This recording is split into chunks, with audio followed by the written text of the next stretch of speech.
你自己都知道啦。第一個係你個繼妹嚟嘅，最後一個都係你個繼妹嚟嘅，第二個咧就係你個女嚟嘅，個繼仔嚟嘅，第二個係你個女嚟嘅。而家佢哋第一、第二個都成咗你嘅繼子啦，你願唔願意？我唔願意啊。咁唔願意咁你而家你嚟嘅時候，你點樣分配？你而家個女係跟邊個？你講清楚。你個女跟唔跟翻你哋？跟翻佢老母？定係你每個月俾生活費？因為第二個係你嘅，依個法律上你必須要贍養嘅。跟住你就要喺你而家嘅加工，你而家呢個冷溝加工嘅廠度走噶咯。你需要永遠離開噶咯。你冇可能再喺佢度做嘢噶。係咪咁樣理解？老公，你先唔好出聲。我而家問呢個哥哥仔。我依家我就係唔知點樣。我而家就教你要嚟，一係你就傾好。好，呢個女係你個女，你要俾撫訓，一定要俾撫養費嘅。咁你就同啊，既然發生呢件事情啦，你覺得好冇面啦，我根本冇可能喺屋企踎落去嘅，你就肯定辭工，你都要辭噶啦。你硬起一回嘅，你就係咁樣硬。做緊一針姐姐話。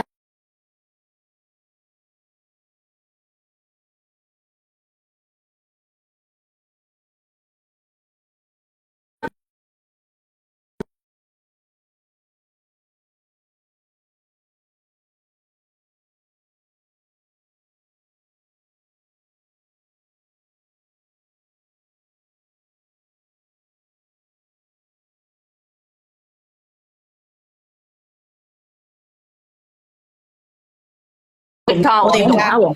點解你哋唔會卡嘅？我哋卡到唔卡喎。係咪咁嘅意思啊？你答我啦。我依家個腦就係好亂咯，我邊有咁清醒得到啊？其實小圓會咧，你用翻本身自己移動嘅網絡，用咗嘅酒店嘅網絡唔得㗎。唔係啊，係因為咧，我哋西藏嗰邊，我同你講個問題，因為呢度咧好多啲嘢飛嚟飛去喺天上邊，明唔明啊？你聽唔聽到咁樣啊？我哋好多啲嘣嗰啲嘢飛上。我明白你嘅意思。然之後咧，我哋呢一度咧有好多地方封咗山，深山。你明唔明咩意思啊？你深山有咁好嘅酒店住嘅咩？我而家係翻咗去酒店啦。我啱先嗰度已經係唔得噶啦。而家好卡有卡啦。有啊，我哋話我卡咗啊。你嚟，你又唔離開，你又就問下永哥係咪卡嘅？我一般嚟講咧，市區先會有咁好嘅酒店喎。嗰啲山卡卡嘅地方，市區都好差，今日市區都會好卡。你而家喺拉薩定喺林芝啫？我而家喺拉薩邊境，喺拉薩附近。林芝我已經走咗，林芝嘅信號仲好過拉薩啊！我今日去嗰個地方咧，足足有20-30隻嗰啲飛講嗰啲嘢，唔可以入山嘅，我都唔知點解啊！你講飛嗰啲係咩嚟嘅啫？即係嗰啲啊！知啊！唔好讀出嚟，我封我啊！有，哎呀，一針打飛機啊！冇錯，就係呢啲咯。打飛機啊！一針，老公啊，我哋冇離婚啦。假如你離咗嘅話，屋企啲咩嘢你都冇噶啦。我做咗咁多嘢，你冇嘥晒啦。而且當時其實你家婆咧唔肯走啫嘛。如果唔係嘅話，咁啊你直頭你嫁俾你家公就算噶啦。真係噶，講真嗰句，你嘅家婆連唔到啊，走啊，阿左岸連唔到啊。其實我想問下咧，如果佢冇立平安紙嘅話咧，咁即使佢阿家公拜拜，佢阿家婆係咪都有一半噶？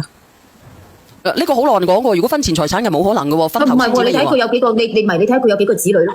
全部唔係啊！佢好似就如果佢家公喎，走咗之後，啲財產全部都係佢哋㗎，因為佢家公冇，即係佢依家喺法定上嚟講咧，佢家公如果依家嚟講走嘅話，唔立平安紙，所有嘢都係佢哋嘅。不如我俾個意見你啊，姐姐。邊個佢哋啊？姐姐啊，新抱同個仔定係？唔係有血緣關係嘅。呢個哥哥講錯嘢，啱先呢個姐姐咩嘢飛乜嘢嗰個講錯咗，佢七到。不如咁樣啊，我去我俾個意見你啊，阿姐姐，我俾個意見。阿哥哥你喺邊度啊？佢兩個落咗去啫嘛。你可唔可以連上嚟？我係咁樣噶，我覺得咧，嗱，你有3個小朋友，咁咧叫佢俾筆補償你，或者係咧你兩公婆走出去住，然之後咧帶翻阿二妹，都好慘噶喎，咁樣帶翻阿二妹，剩翻阿大妹咧，同埋阿細佬咧就喺屋企嗰度咧就佢哋兩公婆帶，咁樣得唔得咧？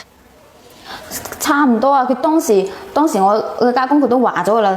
嗰個大嘅同埋嗰個細嘅係佢嚟湊，假如我都唔願意嘅話，咁我哋就帶阿二妹，佢俾錢我哋喺外面買一層樓，佢同佢阿媽帶即係我家公同我阿媽帶嗰個大嘅同嗰個細嘅，即係冇離婚咯，離咩啫？屋企咁多嘢咧，離到咩都冇啦，你阿老公自己心裏邊都接受唔到。其實啦，姐姐仔嗱，我同你講啊。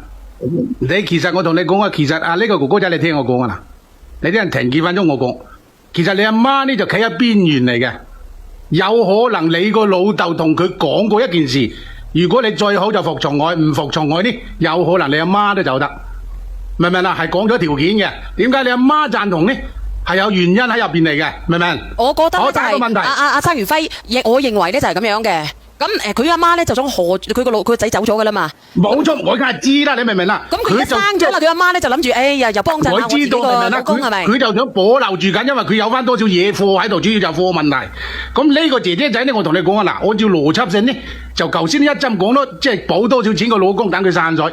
啊！等佢舒服啲，反正都唔係自己個老豆嚟嘅，係咪咁講先？係嘛？你唔要啊，不要唔要啊？係咪咁講啊？其實你阿媽已經企喺邊緣嘅啦，我話俾你聽，應該唔話啦，係好難保得住嘅。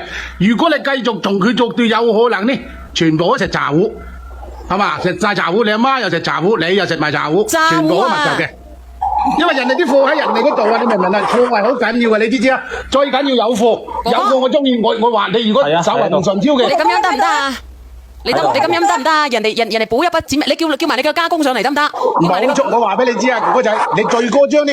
頭先啊一針講都講得啱嘅，你數得幾多？因為呢啲嘢嗱違背啲嘢，我哋唔會亂過講嘢。我從呢件事分析嚟講，我基本上我唔係呃你，喺情感方面我起碼有90%以上準確嘅。可唔可以？你阿媽係企邊緣嘅，喺企喺邊緣之後啲你老豆，你個 AR 老豆同佢講數嘅。嗱，你最好就你唔好理我啲嘢啦。係嘛？咁你就坐翻你個位。如果唔係呢，你個位就冇得坐嘅。所以點解你個媽贊同你而家同埋你個老婆去勾答呢個問題呢？啊，咁你個老婆得到利益啦，叫做如果即係爭你嗰度套開咗你佢點咪點咯？係嘛？因為你都留唔住嘅，你都冇意思噶啦，係嘛？你講得唔得？冇意思嘅。嗱，你講係咪咁講先啦？係啊，輝哥可唔可以等我講一下？你講咗。你等咗好耐啦，呢個哥哥仲喺唔喺度啊？喺度。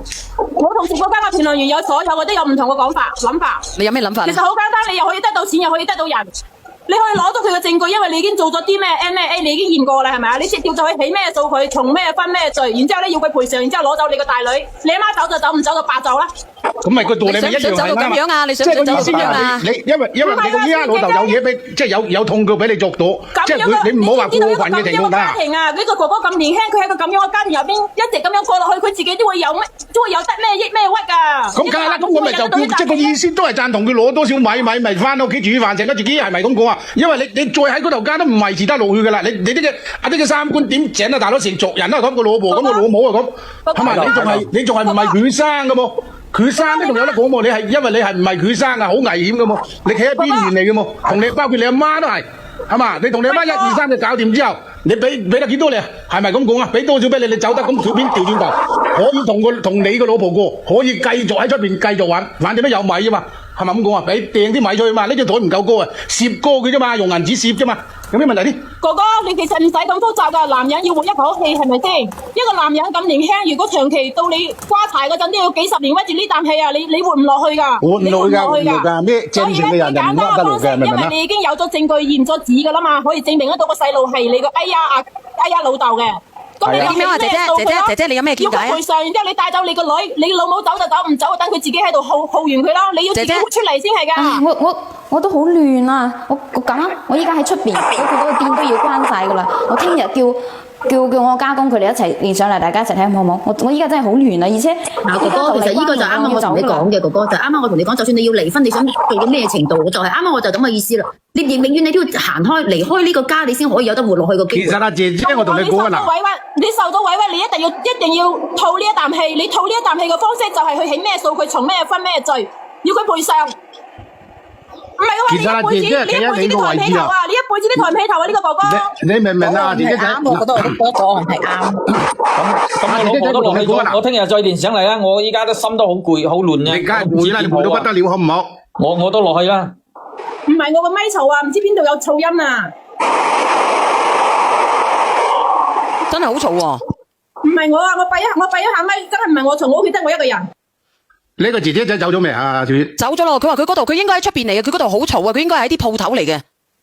其實我同你講啊，其實呢個姐姐仔呢，即係同佢傾啲輸下可以解決得到嘅，補翻多少俾佢呢？咁咪變兩頭都好，佢自己又好過啲，你保唔住㗎，你明唔明啊？你咁樣啦，你咁樣啊，你等佢嗰個邊個啊？等佢嗰個老聽日等佢老爺上嚟啦，睇下點樣去傾咯，係咪？補到啊！佢而家生咗兩個先補佢30萬，計到乜嘢啫？咁計到盡嘅呢啲人。稍為呢嘅人唔會上嚟嘅，即係唔想喺嗰度。冇可能補到俾佢㗎，冇可能嘅。咁你睇下佢。仲有一個問題，小燕姐姐，仲有一個問題嗬。